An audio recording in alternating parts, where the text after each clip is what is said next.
रामकृष्ण हरी मंडळी. दिवसभर आराम करून झाल्यानंतर म्हणलं आज प्लॉटकडे चक्कर मारायलाच पाहिजे. रिसेंटली आम्ही पुण्यामध्ये याने प्लॉट घेतलेला आहे. खूप दिवसापासून सर्व्हिस सेंटरला पडलेली ओला स्कूटर मिळालेली होती. मॅडमला म्हणलं आज मस्तपैकी आपल्या ओला स्कूटरवरती जायचं. मॅडम काय म्हणे, मग मॅडम म्हणे मी चालवेल.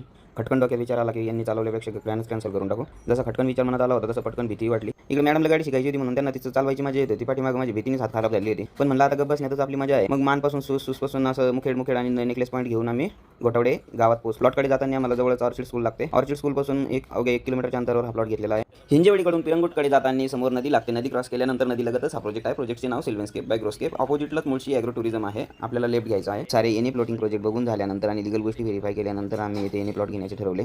मेन रोडपासून आत जाणारा रस्ता रेडी आहे. भव्य आणि सुंदर अशी कमान आणि एंट्रन्स तयार झालेली आहे.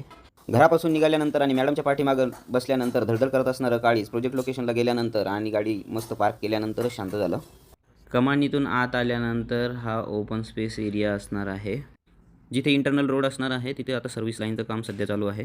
यामधून तुमच्या ड्रेनेज असतील, वायर्स असतील, या सर्व जातील. क्लस्टर 2मध्ये हा पहिलाच प्लॉट आमचा असणार आहे. इथं गुढीपाडव्याला मस्तपैकी येऊन आम्ही पूजा केली होती. पूर्ण प्रोजेक्टमध्ये किमान 7,000 झाडं हे डेव्हलपरकडून लावण्यात येणार आहे. डेव्हलपरनी प्रोजेक्टचं डिझाईन खूप छान प्रकारे केलेलं आहे. ग्रीनरीसोबतच इथे club house, telepresence room, working pods, open gym अशा प्रकारच्या ॲम्युनिटीज असणार आहे. निसर्गप्रेमींसाठी लोकेशन एकदम निसर्गमय आणि सुंदर आहे. समोर नेकलेस पॉईंट आहे, इकडं आपलं भरे विलेज आहे.